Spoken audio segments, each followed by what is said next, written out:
Assalamualaikum warahmatullahi wabarakatuh. Perkenalkan, kami dari kelompok 4 ingin mempresentasikan mengenai analisis Vivo. Sebelum memasuki presentasi, kami ingin memperkenalkan terlebih dahulu. Perkenalkan, nama saya Afira Gita Ramadhani dengan NIM 44241453. Perkenalkan, nama saya Sari Sakarandayani dengan NIM 44241431. Perkenalkan, nama saya Nadila Safira dengan NIM 44241372. Perkenalkan, nama saya Junedi Mandalu dengan NIM 44241933. Perkenalkan, saya Naura Listi dengan NIM 44241374. Perkenalkan, nama saya Pandedi Agustin dengan NIM 44241421. Ya, di sini terdapat latar belakang pada perusahaan yaitu industri smartphone di Indonesia saat ini sangatlah kompetitif atau jenuh karena banyaknya produk global di tengah persaingan ketat ini. Vivo berhasil menempati posisi 5 besar bersama Samsung, Oppo, dan Xiaomi. Berkat strategi komunikasi digital yang adaptif sebagai merek yang menonjolkan gaya hidup modern dan inovatif, Vivo menjalankan kampanye digital agresif dengan konten terencana dan berbasis tren konsumen, komunikasi V-series dengan secara emosional dengan menekankan estetika kamera dan desain media untuk generasi muda. Sementara X-series lebih edukatif dan teknis melalui kolaborasi dengan Z-series untuk membangun etika profesional. Vivo juga mengintegrasikan strategi komunikasi melalui KOL berlapis, kampanye interaktif di TikTok, serta visual estetis yang kuat. Kombinasi ini menjadikan Vivo relevan untuk dikaji karena mampu membentuk citra merek, meningkatkan engagement digital, dan mendorong loyalitas konsumen di pasar yang sangat padat.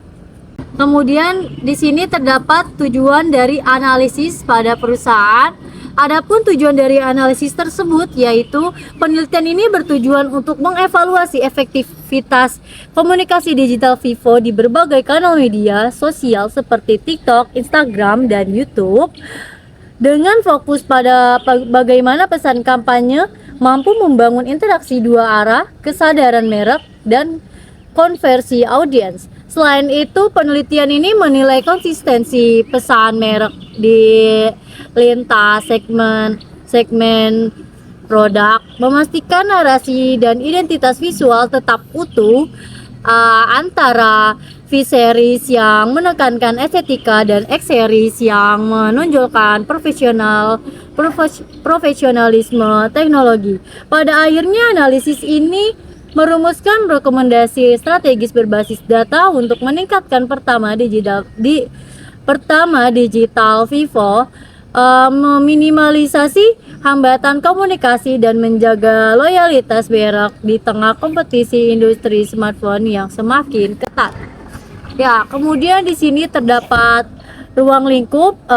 Jadi di sini ada apa saja? Di sini terdapat ada Instagram, ada TikTok, dan ada interaksi antara perusahaan dengan audiens. Oke, selanjutnya bagian profil singkat perusahaan. Jadi secara singkat perusahaan ini, PT Vivo Mobile Indonesia merupakan perusahaan teknologi yang memproduksi ponsel pintar atau smartphone dengan perangkat sandang atau wearables, aksesoris, serta layanan berbasis digital. Jadi Vivo merupakan anak perusahaan dari BBK Electronics dan juga dikenal dengan fokus pada teknologi fotografi mutakhir, kualitas audio atau hi-fi audio chip, dan juga desain produk yang dinamis. Secara global, Vivo Teknologi atau CO Ltd didirikan pada tahun 2009 di Dongguan, Tiongkok. Jadi PT Vivo Mobile Indonesia mulai beroperasi pada tahun 2014 seiring dengan ekspansi pasar Vivo ke Asia Tenggara. Vivo menunjukkan keseriusannya di pasar Indonesia dengan membangun pabrik praktikan di Cikupa, Tangerang pada tahun 2015 dan membuka kantor pusat Head of Ice di Kuningan, Jakarta Selatan pada tahun 2016. Oke, terdapat beberapa produk unggulan Vivo. Yang pertama itu ada Vivo X300 Ultra. Ini adalah Vivo flagship premium.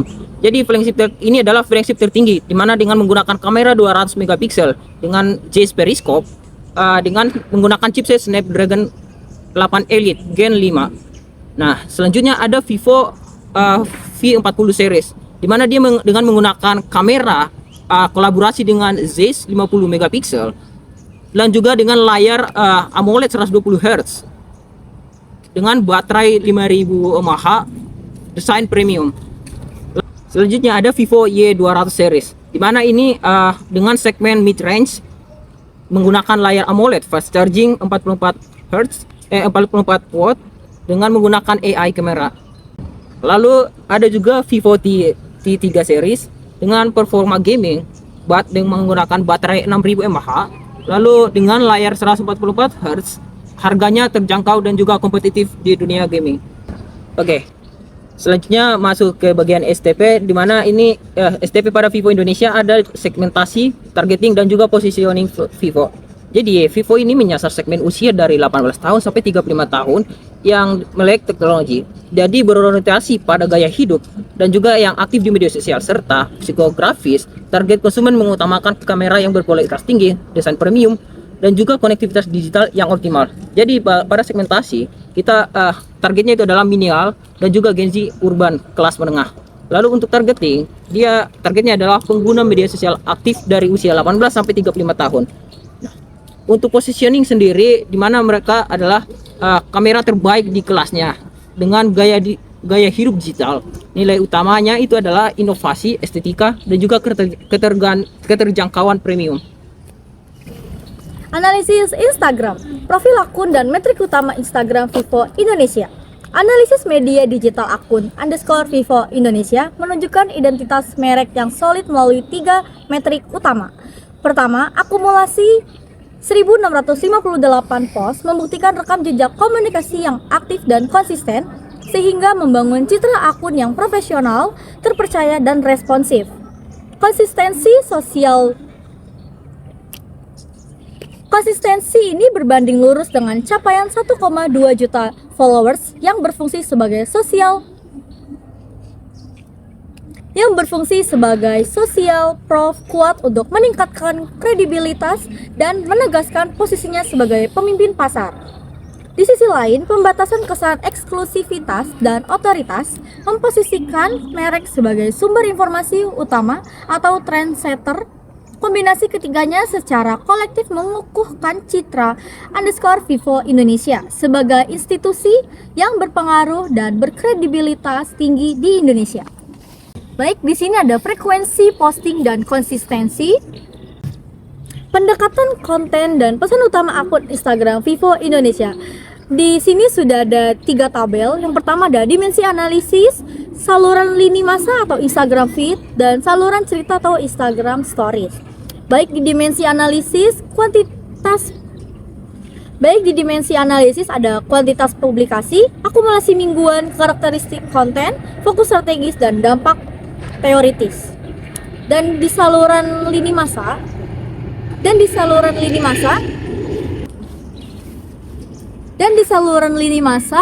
di bawahnya ada 1 sampai 2 unggahan per hari, 7 sampai 14 postingan, permanen, memiliki estetika tinggi dan terkurasi ketat, membangun citra merek atau brand image, dan menyampaikan informasi produk utama. Menghindari kejenuhan informasi atau content fatigue pada pengikut. Di sebelahnya ada tabel saluran cerita atau Instagram Stories. Di sini ada 3 sampai 5 unggahan per hari, 21 sampai 35 konten, temporal atau 24 jam, dinamis dan interaktif, memicu keterlibatan langsung atau audience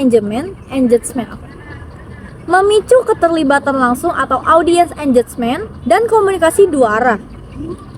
Menjaga aktivitas akun agar tetap diprioritaskan oleh algoritma platform. Baik, berikutnya ada jenis konten. Jenis konten Instagram Vivo Indonesia yang pertama ada edukasi, yang kedua ada promosi, dan yang ketiga ada hiburan. Selanjutnya saya akan menjelaskan engagement Instagram. Hasil analisis engagement Instagram dari 3 postingan terakhir berdasarkan tabel post 3 mendapatkan total interaksi paling tinggi yaitu 3.394, kemudian post 2 sebanyak 3.879, dan post ketiga sebesar 2.618. Interaksi tersebut berasal dari jumlah likes, komen, dan share yang dirangkum menjadi total interaksi pada masing-masing postingan. Secara keseluruhan, total interaksi dari ketiga postingan adalah 8.851 dengan engagement rate sebesar 0,74%. Angka ini menandakan bahwa konten sudah menghasilkan respon dari audiens, tetapi tingkat keterlibatannya masih tergolong rendah sehingga masih ada peluang untuk ditingkatkan.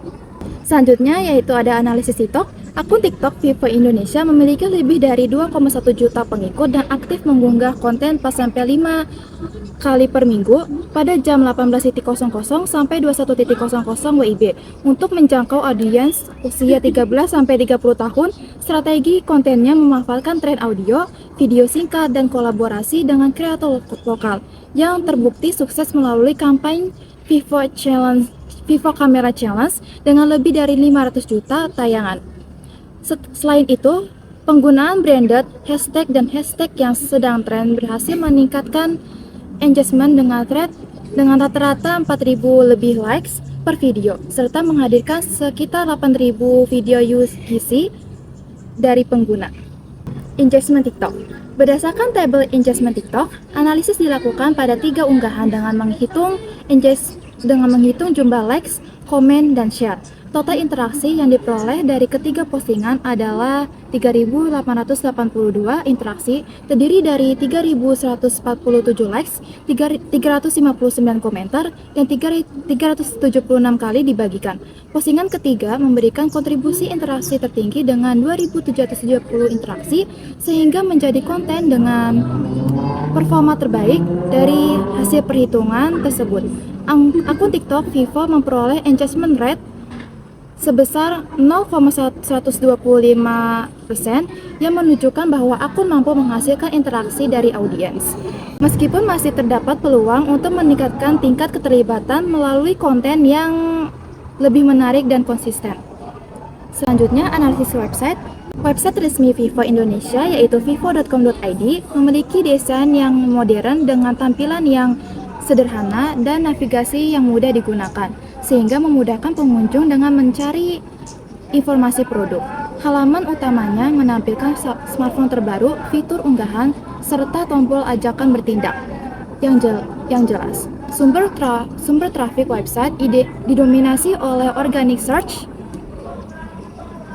42%, diikuti direct traffic 28%, social media referral 18%, dan paid ADS 12%. Selain itu, website friendly meskipun kontennya sudah tersedia dalam bahasa Indonesia. Personalisasi untuk pengguna lokal masih perlu ditingkatkan agar pengalaman pengguna, tingkat konversi, dan durasi kunjungan menjadi lebih optimal.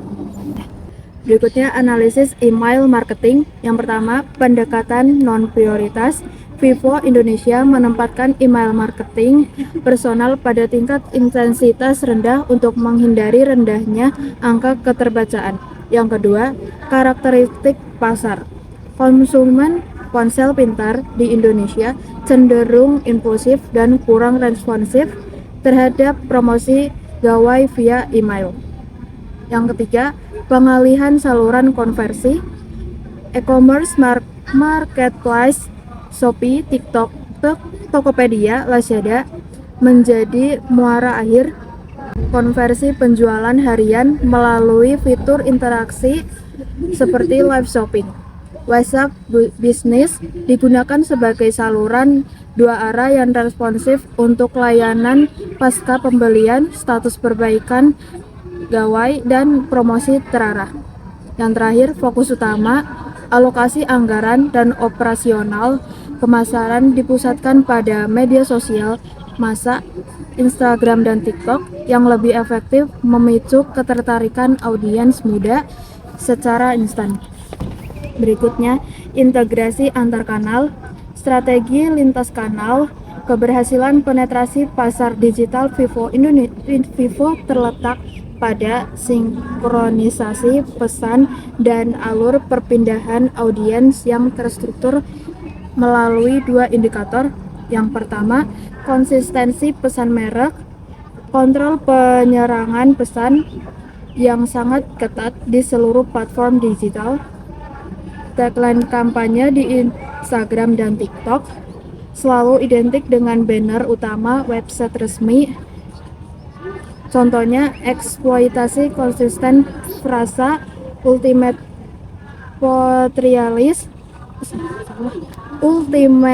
portrays selama masa promosi V-Series untuk mempercepat retensi ingatan. Yang kedua, aktivasi kampanye silang, merekayasa pergerakan audiens tanpa celah dengan mengarahkan pengikut Instagram Story dengan TikTok ke website resmi melalui link di bio. Yang kedua, objektif taktis pengalihan arus, akses spesifikasi mendalam, menyediakan visualisasi interaktif dan deskripsi produk komprehensif yang tidak terbatas oleh ruang media sosial. Aktivasi program interaktif, memusatkan pendaftaran program berhadiah seperti Lucky Draw di website sebelum akhirnya diarahkan menuju transaksi di official store marketplace. Kelebihan strategi digital, yang pertama, konsistensi pesan merek, narasi, tagline, dan visual estetis terintegrasi kuat antara media sosial dan website resmi. Yang kedua, segmentasi STP yang tajam, gaya komunikasi disesuaikan spesifik per lini produk, X-Series premium, V-Series anak muda, Y-Series masa. Yang ketiga, optimalisasi konten UGC, ulasan organik konsumen di TikTok dan Reels efektif sebagai social proof penekan keraguan pembeli. Yang terakhir, alur cross channel lancar, sukses mengarahkan audiens dari media sosial link bio ke aktivitas interaktif di website. Kelemahan strategi digital, yang pertama, kesenjangan keterlibatan atau engagement gap, pengikut atau followers sangat masif, tetapi tingkat interaktif aktif audiens masih rendah.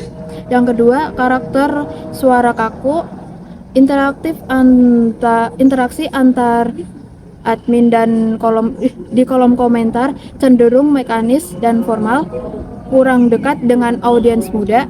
Yang terakhir, ketergantungan pihak ketiga, alur konversi terlalu berpusat di marketplace sehingga pengumpulan data mandiri atau first party data terhambat. Baik, untuk rekomendasi yang pertama itu ada perbaikan media sosial melalui transformasi gaya interaksi. Yang kedua, perbaikan website melalui penerapan sistem channel yang diringkas. Yang ketiga, pengembangan user generated content atau UGS melalui program advokasi konsumen. Yang keempat, peningkatan engagement melalui inovasi konten interaktif dua arah. Yang terakhir, penguatan strategi komunikasi digital melalui pendekatan emosional storytelling.